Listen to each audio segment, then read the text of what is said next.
সন্তান জন্ম দিচ্ছেন কিন্তু বিয়ে করছেন না, জানলে অবাক হবেন কারা তারা। একসময় পরিবার মানেই ছিল বিয়ে, সংসার আর বাচ্চা কাচ্চা, কিন্তু ইউরোপের বেশ কিছু দেশে এই নিয়ম এখন পুরোপুরি বদলে গেছে। বিয়ে ছাড়া সন্তান জন্ম দেওয়ার হারে তারা এমন এক পর্যায়ে পৌঁছেছে যে বিয়েকে যেন স্রেফ আনুষ্ঠানিকতা বলে মনে করছে।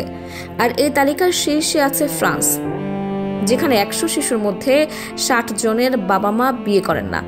বিশ্বস্ত গোয়েন্দা সূত্র ইউরোস্ট্যাটের জরিপ বলছে 2018 সালে ইউরোপে জন্ম নেওয়া 42% শিশুর বাবা মা স্বামী স্ত্রী নন। 2000 সালে এ হার ছিল মাত্র 25%।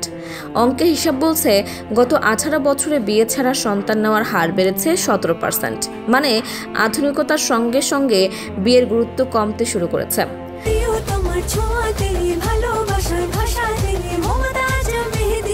মমতাজ রেড গোল্ড মেহেদি, মানে প্রিয়জন প্রিয়তমার মেহেদি।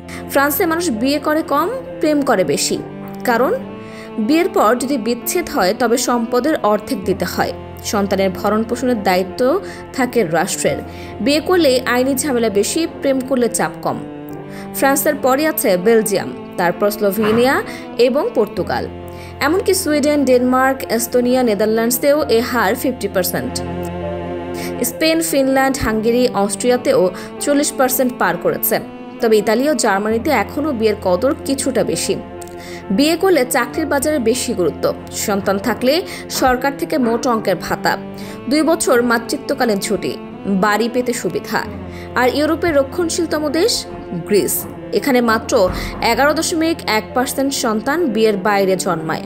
মানে এখানকার লোকজন এখনও বিয়েকে সিরিয়াসলি নেয়।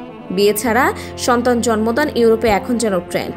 কারো মতে স্বাধীনতা, কারো মতে দায়িত্ববোধের অভাব। তবে এই হার বাড়তে থাকলে হয়তো ভবিষ্যতে বিয়ে শব্দটাই মিউজিয়ামে চলে যাবে, কে জানে। Desk report, অপরাজয়া।